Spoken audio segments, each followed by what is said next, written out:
Banyak dari masyarakat yang tidak memperhatikan pentingnya pembuangan limbah medis, apalagi saat menjalani isolasi mandiri. Lantas bagaimana membuang limbah medis yang disarankan dan bagaimana dampak limbah medis bagi kesehatan sudah bergabung bersama kami. Kepala Bidang Penanganan Kesehatan Satgas COVID-19, Bapak Alexander Ginting. Selamat sore Pak Alex. Selamat sore, salam sehat. Salam sehat Pak Alex. Pak Alex, kita mendapatkan data dari Kementerian Lingkungan Hidup dan Kehutanan ini bahwa limbah medis ini pada saat PPKM darurat ini meningkat, khususnya di ibu kota bagi pasien-pasien yang melakukan isolasi mandiri. Nah, seperti apa catatan-catatan dari Satgas COVID-19 terkait limbah medis ini, Pak? Jadi mengenai limbah medis ataupun limbah COVID-19 ini sudah menjadi pekerjaan Satgas sejak November 2020. Dan di Satgas COVID-19 Nasional sendiri di bidang kesehatan ada subbidang limbah medik yang mengurusi tentang hasil-hasil pemakaian bahan dan alat dalam kegiatan perawatan dan penanganan penderita COVID. Jadi itu ada yang terpusat dan ada yang sendiri-sendiri. Jadi salah satu limbah itu adalah misalnya seperti masker bekas, sarung tangan, face shield, kemudian baju-baju hazmat, baju APD, kemudian juga kemasan bekas obat, pakaian-pakaian bekas jenazah, kemudian juga kasa, selang, botol, ataupun juga alat-alat kesehatan yang habis pakai, dan termasuk juga sisa-sisa misalnya kalau misalnya ada vaksinasi dan sisa-sisa bahan untuk melakukan testing, apakah rapid test antigen, bekas-bekasnya, tisu, pampers, dan semua yang berhubungan dengan pasien COVID itu termasuk kategori limbah COVID-19. Limbah COVID-19 itu ada yang di rumah sakit dan ada di isolasi terpusat, ada di rumah sakit darurat, dan ada juga di rumah-rumah di mana dilaksanakan isolasi mandiri. Sehingga ini semua ada di sektor hulu dan ada juga di sektor hilir. Dan Satgas COVID-19 Nasional sudah dari sejak bulan November sudah melakukan kampanye terhadap seluruh fasilitas-fasilitas di mana ada perawatan untuk COVID-19. Pertama, mengawasi agar jangan sembarang buang masker. Yang kedua, masker bekas itu harus ditempatkan dalam tempat tersendiri. Yang ketiga, baju APD juga yang sudah dipakai harus dikumpulkan.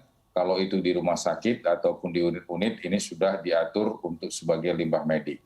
Bagi mereka yang di rumah-rumah, ini juga sudah diatur supaya ini juga diurusin oleh posko desa dan posko kelurahan untuk limbah-limbah yang ada di RT RW, khususnya mereka yang di zonasi merah. Jadi masalah ini memang sudah menjadi isu bersama kita supaya limbah ini diurus oleh mereka yang terlibat di dalam penanggulangan COVID-19. Jadi ini tidak hanya menjadi tanggung jawab para pasien, para penderita, tetapi juga menjadi tanggung jawab seluruh orang yang terlibat di dalam pelaksanaan COVID-19 nasional. Dan ini tidak boleh di sembarang tempat. Dan ini sudah pernah kita angkat isunya di mana banyak sampah-sampah pandemi, sampah-sampah masker itu dibuang ke sungai, dibuang ke kali yang sebenarnya ini tidak diperbolehkan. Dan ini sudah dikampanyekan, sudah beberapa kali dilakukan pelatihan-pelatihan karena semua bekas limbah tersebut itu tempat virus bisa hidup. Sebagaimana kita ketahui bahwa virus COVID ini kalau itu di limbah medis kaca bisa hidup sampai 5 hari. Demikian juga di limbah medis kayu bisa sampai 4 hari. Bahkan kalau dia di limbah medis kartun bisa 1 hari. Sehingga oleh karena itu ini sebagai limbah bahan bekas termasuk juga dia infeksius. Oleh karena itu memang semua ini harus diatur supaya jangan dibuang di sembarang tempat. Termasuk mereka juga yang pergi ke tempat-tempat pusat perbelanjaan, tempat-tempat pusat kegiatan di mana ada sekumpulan orang, misalnya di terminal, di stasiun, maka limbah masker tersebut tidak boleh berceceran. Dia harus diatur sehingga dia tidak menjadi bagian dari siklus sehingga terjadi infeksi. Demikian juga misalnya di tempat-tempat di mana ada orang berkumpul, misalnya ke apotek, atau pergi ke tempat jualan ataupun ke sentra-sentra tempat makanan, ini juga limbah masker itu juga harus bisa diatur dan disiapkan plastik kuning sehingga kita ketahuan bahwa itu adalah tempat yang infeksius. Dan dalam hal ini tentu ada mekanisme yang harus disiapkan. Pertama adalah ada wadahnya, di mana ini wadah tempat sampah ukuran yang sudah ditetapkan dan dia dikasih lambang bahwa ini adalah tempat limbah medik untuk COVID. Kemudian limbah tersebut setelah dikumpulkan dilakukan desinfektasi. Dan setelah itu dimasukkan dalam satu plastik, diikat dengan kantong, plastik warna kuning, kemudian dikumpulkan dan kemudian ini dicatat dan kemudian diangkut. Tentu ini harus ada koordinasi dengan berbagai lintas sektor yang berhubungan dengan kesehatan lingkungan dan juga dengan lingkungan hidup. Sehingga masalah limbah ini tidak semata-mata tinggal di desa ataupun di kelurahan, tetapi ini harus diangkut sehingga bisa dilempar kepada sasarannya. Sementara untuk rumah sakit sendiri, rumah sakit memang sudah ada pengaturan limbah medik. Tidak hanya COVID ataupun yang infeksi lainnya, tetapi di sana sudah dikelola dengan baik. Tapi banyak insinerator belum tersedia di rumah sakit. Sehingga Satgas COVID-19 Nasional sudah menyiapkan 5 insinerator menyumbangkan ini ke berbagai rumah sakit. Kebetulan ini rumah sakit TNI dan kebetulan juga melayani COVID, sehingga rumah sakit ini bisa menyelenggarakan insinerasi bagi sampah-sampah, khususnya berhubungan dengan COVID-19.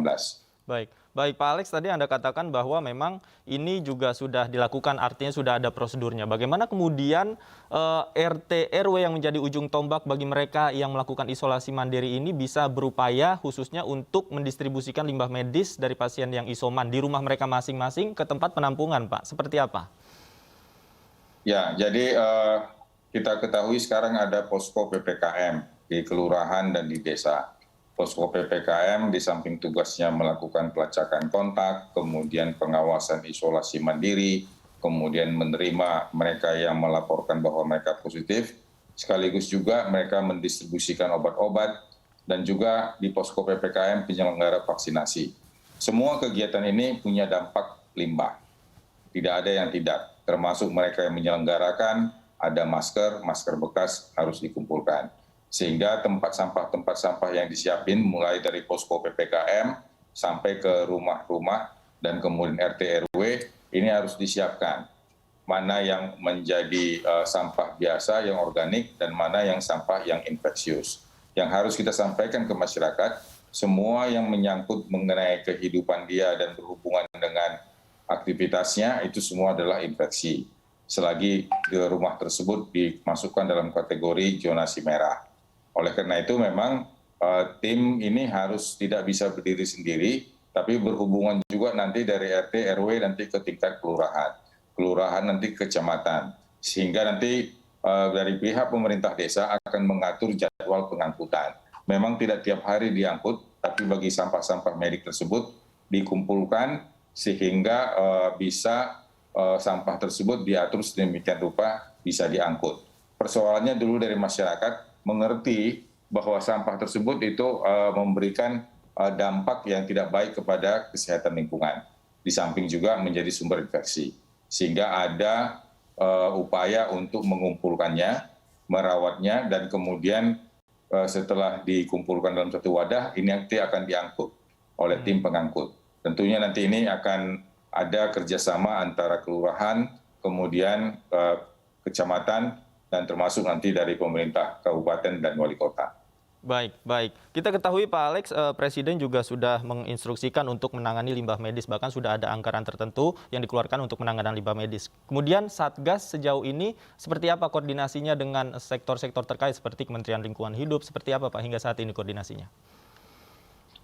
Jadi koordinasi itu khususnya untuk lingkungan hidup adalah bagaimana rumah sakit itu bisa dilakukan supervisi, dan kemudian bagi rumah sakit yang sudah menyiapkan insinerator, ini tentunya bagaimana perizinannya bisa dapat diselenggarakan.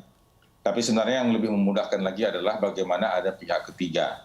Pihak ketiga itu adalah salah satu perusahaan yang memang bekerja untuk jasa dalam rangka pengangkutan dan juga untuk melakukan pengelolaan limbah medik yang sudah tersedia.